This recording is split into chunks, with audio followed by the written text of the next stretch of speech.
असं न सांगता कसा काय निघून गेला? तुमचं काही महत्वाचं काम होतं का आदित्य बाबांकडे? नाही, काम नव्हतं माझं. ॲक्च्युली मला त्याची माफी मागायची आहे.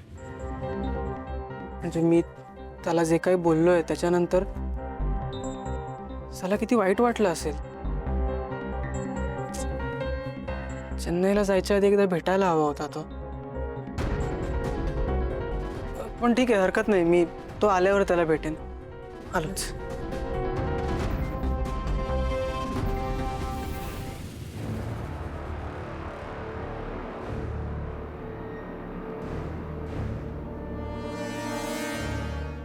आपल्याला सगळ्यांनाच माहितीये की श्रीकांत किती सुंदर चित्र काढतो आणि मला असं वाटतं की आता श्रीकांतच्या या चित्रांना एक मोठं स्वरूप यायला हवं. म्हणजे नेमकं काय करायचं ठरवलंय तुम्ही? म्हणजे श्रीकांतची चित्र आपल्या घराच्या भिंतींवरच राहायला नको असं मला वाटतं. ती अख्ख्या जगासमोर यायला हवी. तुम्हाला काय वाटतं? म्हणजे यासाठी एक मोठं प्रदर्शन भरवायला हवं असं मला वाटतंय. अरे वा, ही खरंच खूप छान कल्पना आहे. म्हणजे आपल्या सगळ्यांनाच माहितीये की बाबा किती सुंदर चित्र काढतात.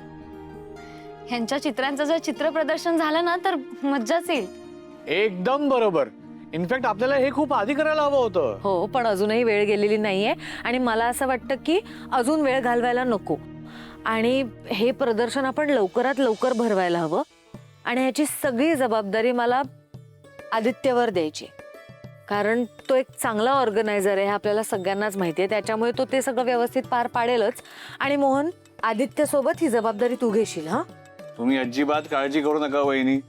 आणि खरं सांगू तर आदित्य सोबत असला ना की कामाची काळजीच नसते बघा.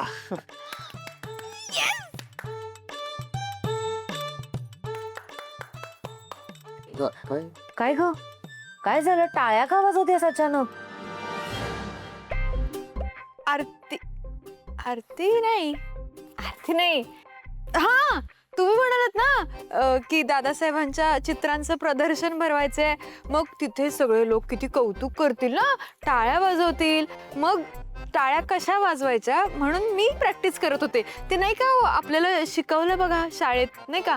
1 2 1 2 3 1 2. ओ, तुम्ही पण वाजवा ना. 1 2 1 2 3. आणि काय, तुमचा लाडका मुलगा आदित्य हे सगळं अरेंज करणारे म्हणजे काय भन्नाट होईल सगळं. वा. एक मिनिट. तुम्ही दादाबद्दल बोलताय का? तर तो घरात नाही आहे, तो चेन्नईला गेलाय. मला आत्ताच कळलं. काय? आदित्य चेन्नईला गेलाय अचानक आणि कोणाला न सांगता? आईला शांत हो. हे बघ, आदित्य कामाच्या बाबतीत किती सिन्सिअर आहे हे सगळ्यांना माहिती आहे ना आपल्याला. आणि ऑफिसचं आणि प्रोजेक्टचं काम तो मनापासून करतोय. हे चांगलं आहे ना, मग नाही का? प्रीतम आदित्य सोबत जे काही वागलाय त्यामुळे अहिल्या अजूनही प्रीतमवर रागावली आहे. काही करून या दोघांमधला मतभेद कमी व्हायला हवा. अहिल्या, मी काय म्हणतो, आदित्य नसला म्हणून काय झालं? आपला दुसरा मुलगा आहे ना. मला वाटतं प्रदर्शनाची सगळी जबाबदारी प्रीतमकडे सोपवावी. तो सुद्धा तितक्याच ताकदीनं ते काम व्यवस्थित पार पाडेल, खात्री आहे माझी. आणि मोहन, तू प्रीतमला हाताशी घे आणि तुम्ही दोघं मिळून जबाबदारी व्यवस्थित निभावा, कळलं का? हो हो. बाबा, तुम्ही काळजीच करू नका आता. म्हणजे एकतर तुमच्या चित्रांचं प्रदर्शन आहे, सो ते ऑलरेडी स्पेशल आहे. मी आत्ताच कामाला लागतो. मी लगेच आर्ट गॅलरीचं बुकिंग बघतो आणि मी बाकी सगळं पण करतो. तुम्ही बघा बाबा, तुमच्या सगळ्या चित्रांना एक खूप खूप मोठा प्लॅटफॉर्म द्यायचा प्रयत्न करणार आहे मी आता.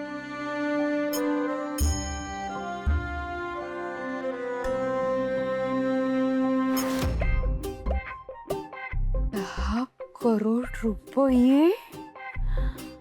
फायनली मी उद्या करोडपती होणार आहे. करोडपती. 10 कोटी वर किती शून्य? 10 100 1000 10,000. खूप असतात 10 करोड. कुठे ठेवू पण?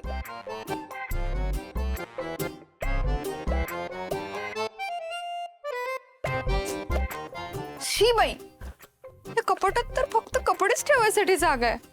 माझ्याकडे दुसरं रिकामं कपाटच नाहीये की ज्यात मी एवढे पैसे ठेवू शकते. मी हे काम करायचं का? ही भिंत पाडते आणि नाही, इथून लगेच कळेल कोणाला कोण. एक मिनिट, ही जागा काय आहे अशी रिकामी? इथे मोठं का? ओ माय गॉड, संकेत म्हणजे देव आहे. देवाला ऑलरेडी माहित होतं की मी किर्लोस्करांच्या घरात सून म्हणून येणार आहे. लग्न झाल्यावर मी याच रूम मध्ये राहणार आहे, म्हणून ही रिकामी जागा ठेवली आहे माझ्या अलमारीसाठी. कारण देवाला ऑलरेडी माहितीये मला 10 करोड रुपये मिळणार आहे. मी इथेच ते कपाट बनवून घेते, ती अलमारी बनवून घेते आणि त्याला ना एक सेफ्टी डोअर आणि सेफ्टी लॉक सुद्धा लावून घेते. म्हणजे कुणीही हात लावला की त्यात नाव येणार. आधी मेजरमेंट कसं घ्यायचं? माझा हात किती असेल? 1 फुटाचा असेल का? हा, मग 1 तर हात दुसरा फूट म्हणजे 2.5 नाही 1 फूट. दामिनी, हे 1 फूट आहे की 2 फूट आहे? मला जरा सांगा ना किती फूट आहे हे? काय करतेस तू? अहो त्याचं काय आहे ना, आपल्याकडे आता खूप पैसे येणार आहेत, मग पैसे ठेवायला जागा नको का? म्हणून इथे एक अलमारी बनवायची आहे मला.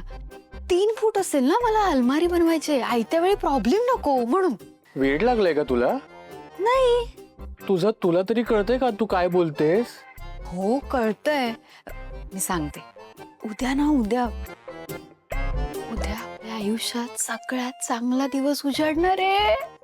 म्हणजे सांगू का तुम्हाला? कोणाला सांगायचं नाही हा. हा,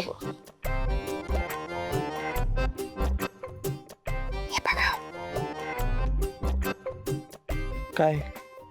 10 करोड रुपये. आपण करोडपती होणार आहोत उद्या. कळतंय तुम्हाला? आता ना तुमच्या त्या खडूस वहिनींकडे काम करायची अजिबात गरज नाहीये. तुम्ही स्वतः करोडपती असणार. आपण कळतंय? आपण लोकांना कामं द्यायची. कळतंय? 10 करोड रुपये येणार. आता आपण असं बसायचं, खायचं, प्यायचं, आराम करायचं. हॅलो मॅडम, काय झालं? अजून झोपेत आहात का? हा, नाही, दिवसा स्वप्न बघतायत.